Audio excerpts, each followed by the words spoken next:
Betrayal rarely begins with the betrayal itself. By the time someone breaks your trust, there are often small changes that happened long before the moment you finally discovered what was going on. The difficult part is that these changes are usually easy to explain away. A friend becomes slightly less open. Someone who used to tell you everything starts leaving out small details. A person who once respected your boundaries begins testing them. Their words still sound normal, but their actions no longer match them as closely as they used to. None of these things automatically means betrayal. That distinction matters. If you treat every strange behavior as proof that someone is against you, you won't become better at reading people. You'll simply become suspicious of everyone. The real skill is learning to notice patterns without jumping to conclusions. Betrayal becomes easier to spot when you stop looking for one dramatic sign and start paying attention to changes in behavior over time. There is a simple reason for this. People can control individual moments. They can explain one lie. They can give an excuse for one missed call. They can say they forgot one important detail. But maintaining a full story over a long period is much harder. Eventually, behavior starts leaking information. A person might say they support you, but repeatedly make decisions that work against you. They might call themselves your friend while only appearing when they need something. They might tell you that you can trust them, yet become defensive whenever their actions are questioned.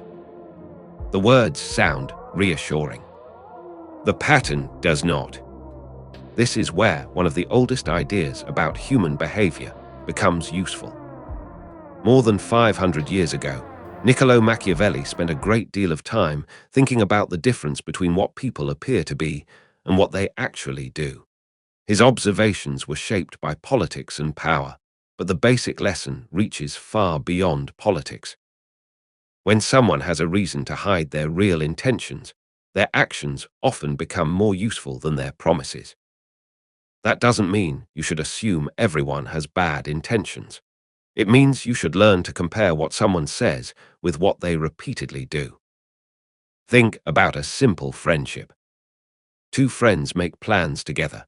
One of them repeatedly says, "Of course I'll be there for you." But whenever the other friend actually needs help, there is always a reason why they cannot show up. Then, when things are going well again, the same person returns and talks about how close they are. One missed opportunity means very little. A repeated pattern means something different. The mistake is expecting betrayal to announce itself clearly. It usually doesn't. Most betrayal grows inside ordinary behavior. A small lie becomes easier. A private conversation becomes something they hide. A boundary gets tested. An important detail gets left out. An excuse appears. Then another one. Individually, each event may seem too small to matter. Together, they can reveal a change in the relationship. This is why one of the most useful skills you can develop is what I would call pattern memory. Pattern memory means remembering how someone normally behaves so that you can recognize meaningful changes. You don't need to keep a notebook about everyone in your life. You simply need to notice their normal behavior. How do they communicate when everything is fine? How do they behave when they disagree with you? How do they treat information that you trusted them with? How do they react when you succeed? How do they behave when you say no? These ordinary moments tell you far more than a person's carefully prepared image. Take jealousy, for example. Someone may congratulate a friend after a promotion. The words are positive. They smile and say, "I'm happy for you." But then they immediately start explaining why the promotion probably wasn't that impressive. Maybe they mention that the boss had no better choice. Maybe they point out that someone else deserved it more. Maybe they turn the conversation toward their own achievements. Again, this doesn't automatically prove betrayal. A single jealous reaction can come from insecurity, stress, or a bad day. but repeated behavior deserves attention. A person who cannot celebrate your progress may eventually become uncomfortable with your success. And that is where loyalty gets tested. Real loyalty is not proven when everything is going well. It becomes clearer when your success creates a difference between your position and theirs. This is one reason betrayal can feel so confusing. You may think, but they were always nice to me. Niceness and loyalty are not the same thing. Someone can be pleasant while still being unreliable. Someone can be charming while still being selfish. Someone can care about you in certain situations while still being willing to sacrifice your trust when their own interests become stronger. Human relationships are rarely that simple. A person can genuinely like you and still betray you. That doesn't excuse the betrayal. It simply explains why reading people requires more than deciding that someone is either good or bad. The better question is, what does this person consistently do when their interests and mine are no longer perfectly aligned? That's where character becomes easier to see. A coworker may be friendly until a promotion becomes available. A business partner may seem reasonable until money becomes involved. A friend may appear supportive until you become more successful than they are. A relative may seem loving until you establish a boundary they don't like. The pressure doesn't create character from nothing. It reveals parts of character that were already there. And there is another important warning. Do not confuse secrecy with betrayal. Everyone is allowed to have private thoughts, private conversations, and personal space. Healthy relationships do not require complete access to another person's life. The issue is not that someone has privacy. The issue is when someone repeatedly creates secrecy around things that directly affect your trust, your safety, your relationship, or your shared responsibilities. That difference can protect you from becoming paranoid. You are not trying to catch people. You are trying to understand patterns. There is a big difference. When you start watching patterns instead of isolated moments, you become less reactive. You don't need to confront someone every time something feels strange. You can simply observe. Does the behavior happen once? Does it happen under pressure? Does it happen whenever they gain something? Does it happen whenever you succeed?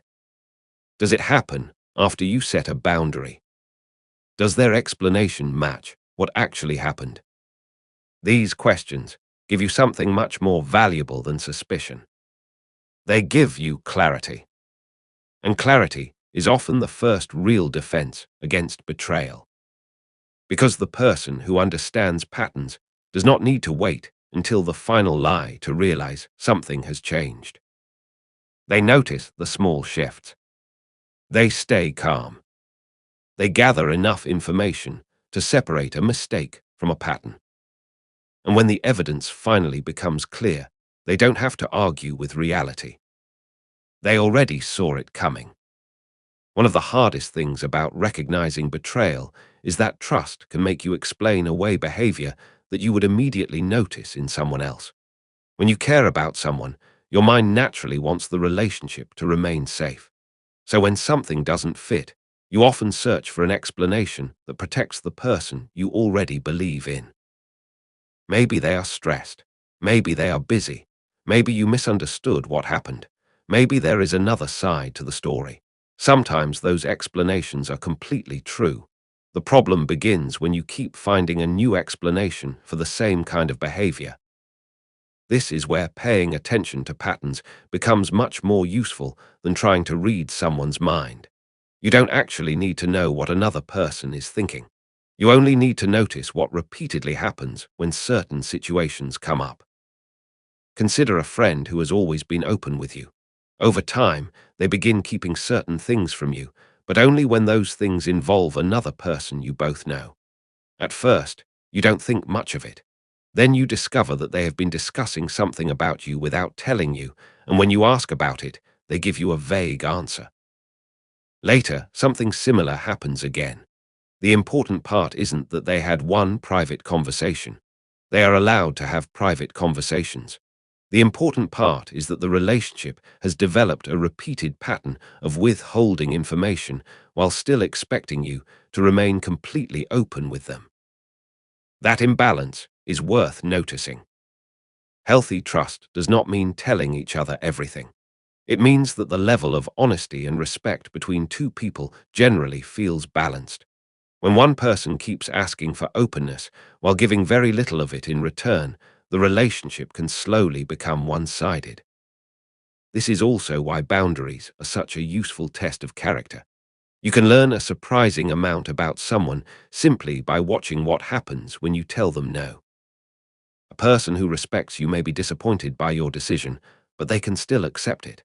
They may ask questions, negotiate, or explain why they hoped you would say yes, but eventually they understand that your decision belongs to you.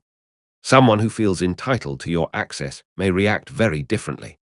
They might become cold, make you feel guilty, accuse you of changing, or suddenly question the entire relationship because you refused one request. That reaction doesn't automatically mean the person is planning to betray you, but it tells you something important about how they see your boundaries. A relationship becomes dangerous when someone believes your kindness is an obligation. This happens in ordinary situations. A friend borrows money and doesn't return it on time. You ask about it, and instead of simply acknowledging the problem, they become angry that you even asked. A family member expects you to keep solving their problems, and when you finally say that you can't, they remind you of every favor they have ever done for you. A coworker keeps asking you to cover their responsibilities, and when you decline, they suddenly start treating you differently.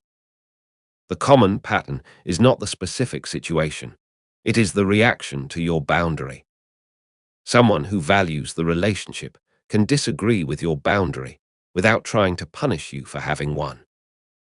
This matters because betrayal is not always about secretly doing something terrible behind your back.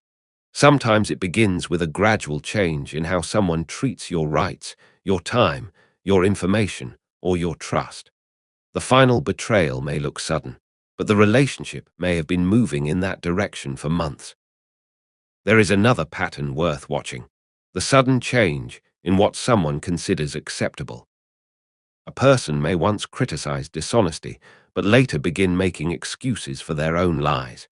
They may say that loyalty matters, but when an opportunity benefits them, they suddenly create a different set of rules. They may expect you to keep their secrets while casually sharing yours with other people. This is sometimes called a double standard, and it can tell you more about a relationship than a person's promises ever will. People reveal their values most clearly when those values become inconvenient. It is easy to be honest when honesty costs nothing. It is easy to be loyal when loyalty brings a reward. The more revealing moments come when telling the truth could cause embarrassment, when keeping a promise becomes inconvenient, or when protecting someone else would require giving up an advantage. This doesn't mean you should constantly test the people around you. In fact, deliberately creating tests can damage relationships. The better approach is simply to observe what naturally happens when life becomes inconvenient. Watch how someone behaves when they have nothing to gain.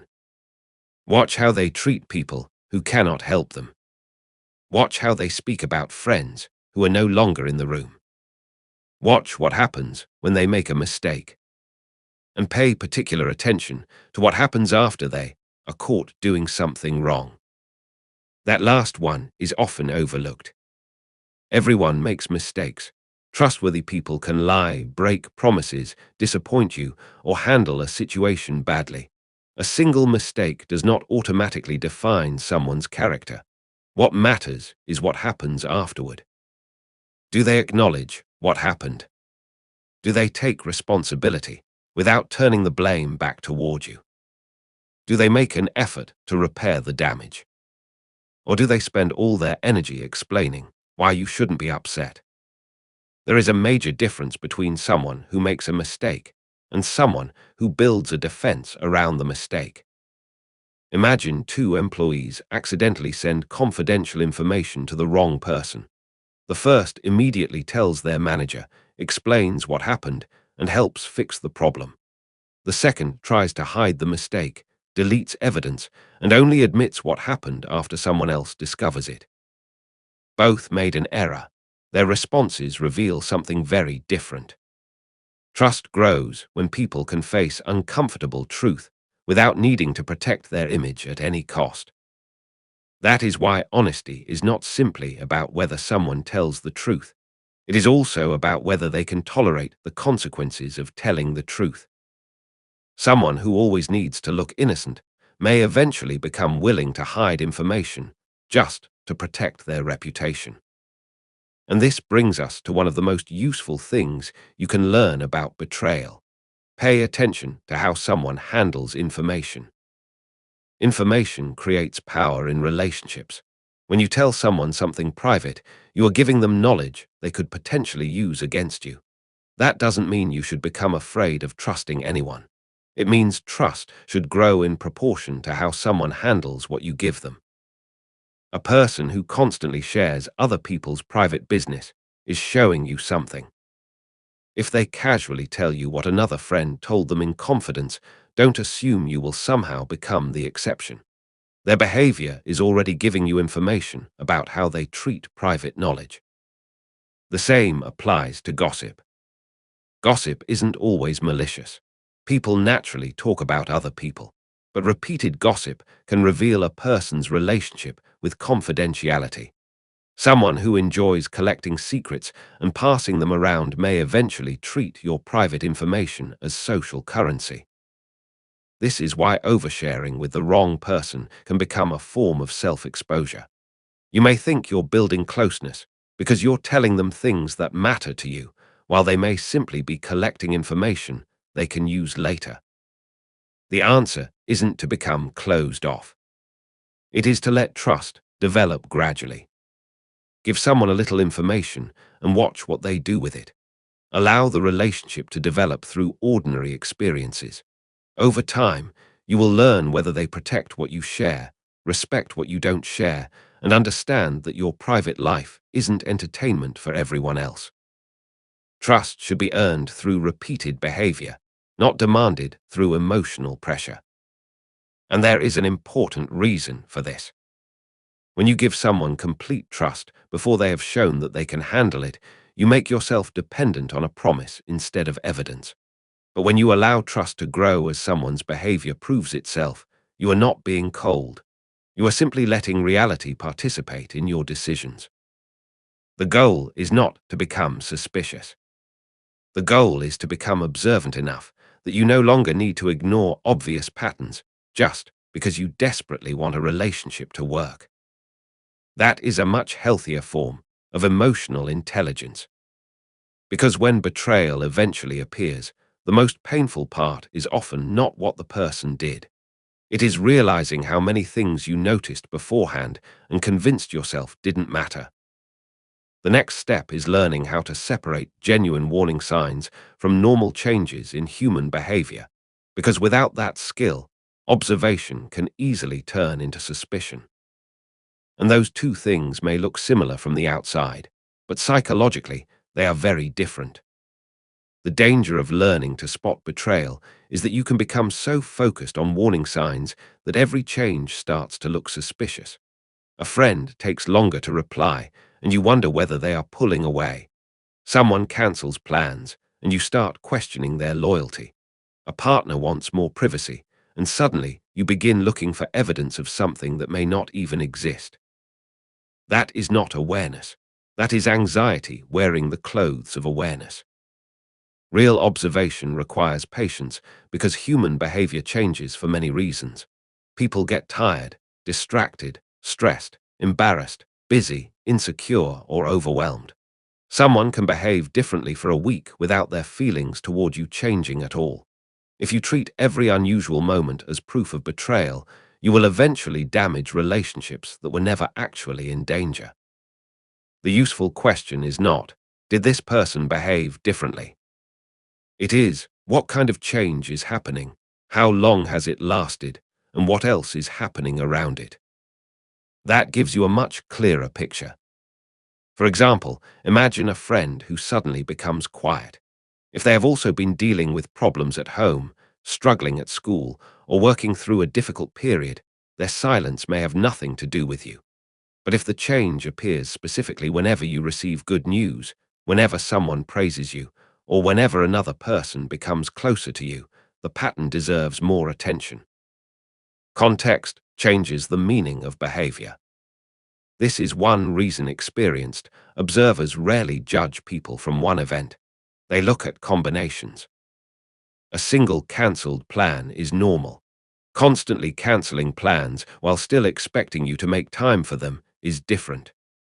A private conversation is normal. Repeatedly demanding your private information while hiding important things from you is different. One angry reaction is human. Using anger whenever you ask a reasonable question can become a way of avoiding accountability. One lie can happen. A repeated habit of changing stories whenever facts appear is something else.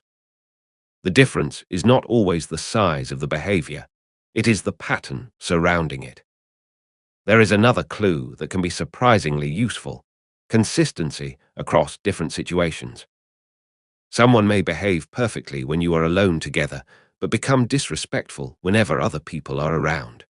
Another person may be generous when they want something from you, but distant once they get it. Someone might speak warmly about loyalty while treating people badly whenever those people have nothing to offer them. These differences can reveal which parts of someone's behavior are genuine and which parts depend on the situation. A person does not have to behave exactly the same way everywhere. That would be unrealistic. People naturally adjust their behavior depending on who they are with. The important question is whether the basic values remain recognizable. Respect should still look like respect. Honesty should still matter. Boundaries should still count.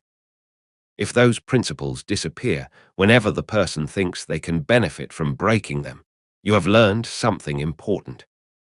This is where social pressure becomes especially revealing. People sometimes behave well because they want to maintain an image. They know how they are expected to act, so they follow the rules while someone is watching. But when the social cost disappears, their choices may change. Think about a workplace where everyone knows the manager values honesty. An employee may speak openly about integrity during meetings, but privately they take credit for someone else's work whenever they think nobody will notice. The contradiction matters because it shows that the person's public values and private behavior are not aligned. The same thing can happen in friendships. Someone may constantly talk about being supportive, but when another friend is criticized, they join the criticism because they want approval from the group. They may later tell you privately that they disagreed with everyone, but they were unwilling to say so when it mattered. That doesn't necessarily make them a terrible person. People can be weak under social pressure, but it does tell you how reliable they may be when loyalty becomes uncomfortable. This is why one of the best ways to understand loyalty is to watch what happens when someone has something to lose. Loyalty becomes meaningful when it costs something. A friend who supports you when everyone already agrees with you is showing kindness. A friend who can respectfully defend you when you are being treated unfairly, even when doing so is uncomfortable, is showing something deeper. Again, this does not mean a loyal person must blindly defend every action you take. Real loyalty includes honesty. Someone who cares about you should be able to tell you when you're wrong without humiliating you or turning against you. That distinction matters because blind agreement is not the same as trust. Sometimes betrayal begins because two people have completely different ideas about what loyalty means. One person thinks loyalty means protecting each other from every consequence. The other thinks loyalty means being honest even when the truth is uncomfortable. If they never discuss that difference, resentment can grow quietly. This is why clear communication matters so much. When expectations remain unspoken, people often fill the gaps with their own assumptions. You assume a friend will keep something private. They assume it wasn't serious enough to keep secret. You assume a partner will tell you about an important decision. They assume they had the right to decide alone. The result can feel like betrayal, even when the original problem was poor communication. That is why not every broken expectation is evidence of bad character. Sometimes people simply never understood what you expected from them. The difference becomes clearer when you communicate the problem and watch what happens next. Suppose you tell a friend calmly that something they shared made you uncomfortable. A trustworthy response might be, "I didn't realize that bothered you. I won't do it again." They may still feel embarrassed or defensive at first, but they eventually take the information seriously. Now compare that with someone who repeatedly dismisses the concern, mocks you for having it, tells other people that you're being dramatic, and continues doing the same thing. The second pattern tells you much more than the original mistake. Repair is one of the strongest signals of a healthy relationship. People will disappoint you. Even people you love will sometimes say the wrong thing, forget something important, or make selfish decisions. A relationship cannot survive if every mistake becomes permanent evidence against someone's character. What matters is whether the person can repair damage. Can they listen? Can they admit their part? Can they change their behavior? Can they rebuild trust through consistent action? Or do they expect you to forget everything while they make no effort to change? Trust is not restored because someone says, "You have to trust me." It is restored when their behavior gives you a reason to trust them again. This is especially important after a serious betrayal. Many people make the mistake of thinking that forgiveness and trust are the same decision. They are not. You can forgive someone without giving them the same level of access they had before. You can stop being angry without pretending that nothing happened. You can wish someone well while deciding that the relationship needs a different boundary. Forgiveness deals with what you choose to carry emotionally. Trust deals with what you choose to risk again. Those are different things. And understanding that difference can save you from one of the most common cycles after betrayal. Being hurt, becoming angry, demanding an apology, accepting the apology, and then immediately giving the person the same access that allowed the original betrayal to happen. The apology may be sincere. The change still has to be real. This is where time becomes useful. Time doesn't automatically prove character, but it gives behavior enough space to become visible. Someone can act perfectly for a day after being confronted. Maintaining that change for months is much harder. That is why rebuilding trust should be based on repeated evidence rather than emotional pressure. You don't need to announce that you are testing someone. You simply watch. Do their actions become more consistent? Do they respect the boundaries you established? Do they stop repeating the behavior? Do they become more honest when honesty is uncomfortable? Do they take responsibility without needing to be chased? Over time, the answers become clearer. And this brings us to a deeper part of betrayal that many people miss. Sometimes the warning sign is what another person does to you. It's what they repeatedly make you feel you have to become in order to keep the relationship. If you constantly feel that you must hide your success, silence your concerns, accept disrespect, or ignore your instincts just to keep someone close, the relationship may already be asking too much from you. Healthy trust does not require you to abandon your judgment. It should make room for it. The strongest relationships are not built between people who never question anything. They are built between people who can ask difficult questions without turning those questions into attacks. That is the kind of trust worth protecting. Because the goal isn't to become someone who expects betrayal everywhere. The goal is to become someone who can see reality clearly enough to respond appropriately when something changes. And once you learn to do that, you stop needing perfect certainty before taking yourself seriously. Sometimes you don't know exactly what someone intends. You simply know that their behavior no longer matches the relationship they claim to want. That is enough information to slow down, create a boundary, and pay attention. There is a point where observation has to turn into judgment, not the kind of judgment that labels someone as good or bad after one mistake, but the kind that helps you decide how much trust, access, and responsibility a person should have in your life. This is where many people struggle after learning to recognize patterns. They become good at noticing problems, but unsure what to do with what they notice. They see the distance, the excuses, the changing stories, the broken promises, or the way someone behaves when there is something to gain, but they keep waiting for one undeniable moment that proves everything. That moment may never come. Human relationships rarely give you courtroom-level evidence. You often have to make decisions based on repeated behavior, context, and the level of risk involved. The goal is not to reach perfect certainty. The goal is to make sensible decisions with the information available. A small amount of inconsistency from a casual acquaintance may not matter much.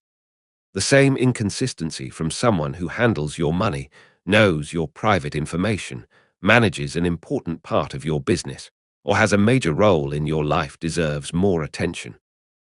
Trust should have levels. You don't have to treat every person with the same degree of openness.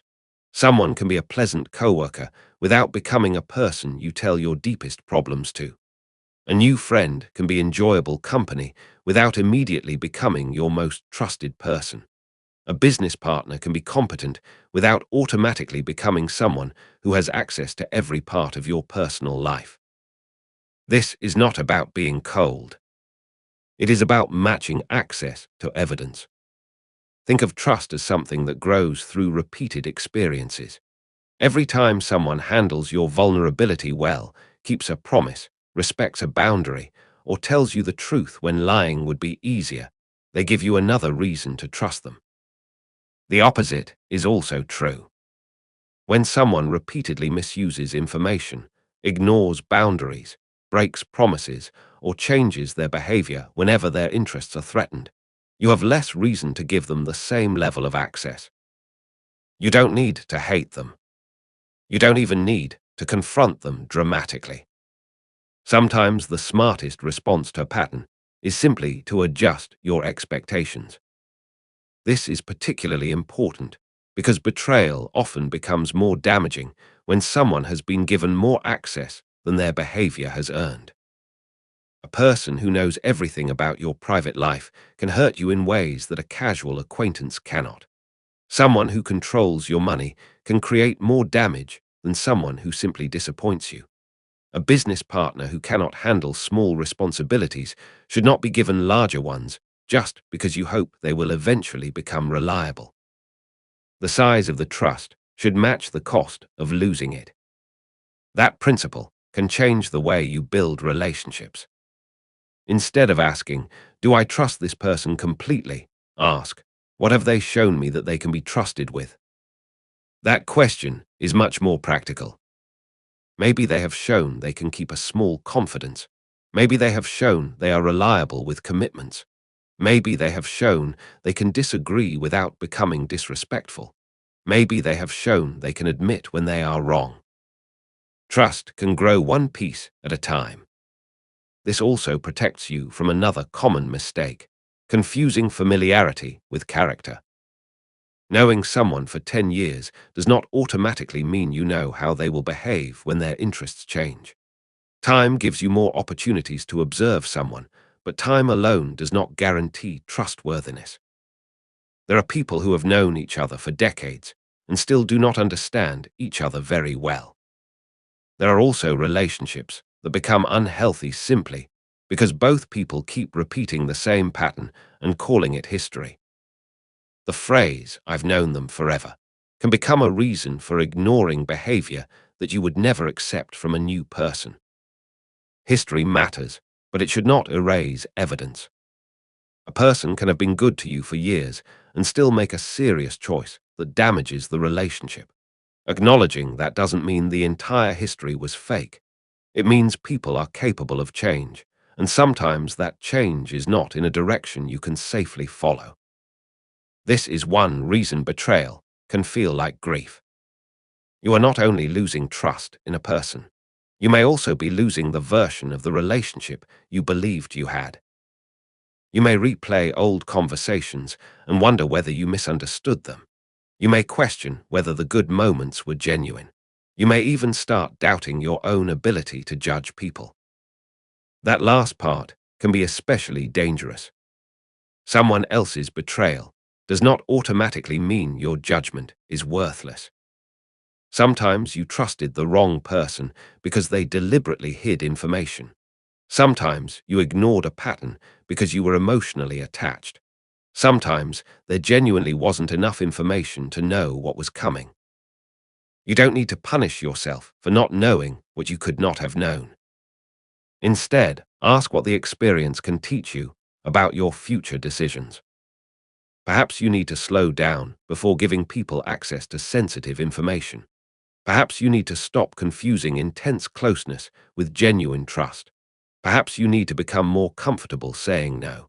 Perhaps you need to pay more attention to how someone treats other people instead of focusing only on how they treat you when they want something. That is how painful experiences can become useful without becoming the center of your life. Carl Jung's work offers an interesting perspective here. He spent much of his career exploring the parts of human personality that people do not always recognize in themselves. One of the ideas connected to his work is that people can have sides of themselves they would rather not see, and when those parts remain unexamined, they can influence behavior in ways the person does not fully understand. That idea matters when thinking about betrayal, because it reminds us that human behavior is not always simple. Someone may genuinely care about you while also being jealous of you. They may love you while still being selfish. They may want your friendship while also wanting what you have. They may believe they are loyal while repeatedly making choices that serve their own interests. People can hold conflicting feelings. Understanding that complexity helps you avoid another trap, believing that someone must either secretly hate you or genuinely love you. Reality is often less clean than that. A person doesn't have to hate you to hurt you. Sometimes they hurt you because they value their own comfort more than the promise they made to you. Sometimes they choose approval from another group over loyalty to you. Sometimes they become jealous and don't know how to handle it. Sometimes they simply lack the character or maturity required to protect the trust you gave them. Knowing the reason can be useful, but it is not always necessary before you make a boundary. If someone's behavior repeatedly harms you, you do not need to solve their entire psychology before deciding that the behavior needs to stop. This is an important distinction between understanding someone and excusing them. You can understand why someone lied and still decide that lying is unacceptable. You can understand why someone became jealous and still refuse to let their jealousy control your life. You can understand why someone betrayed you and still decide that they no longer deserve the same level of access. Compassion and boundaries can exist at the same time. In fact, mature trust often requires both. Another important warning sign is how someone reacts when you become less dependent on them. A healthy friend can be happy when you become more capable. A healthy partner should not need you to remain helpless in order to feel important. A healthy relationship should allow both people to grow without treating independence as rejection.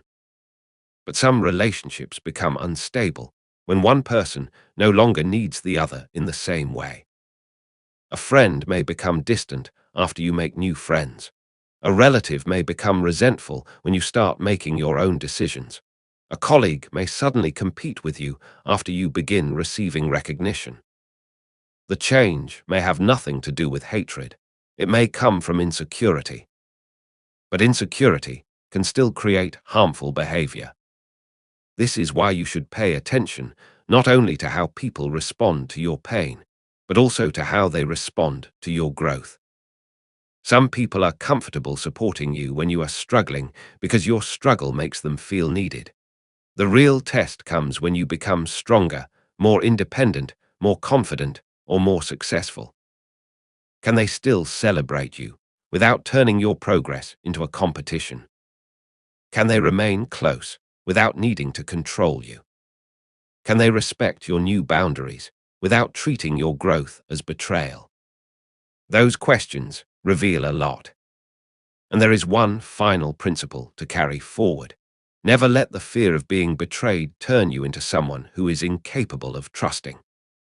That would mean allowing one person's behavior to control every future relationship. The answer to betrayal is not permanent suspicion. It is better judgment. You learn to slow down. You observe consistency. You give trust in stages.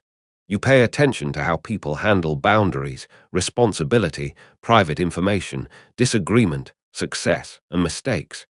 Then you make decisions based on what you repeatedly see rather than what you desperately hope is true. That is how you protect your peace without closing yourself off from people.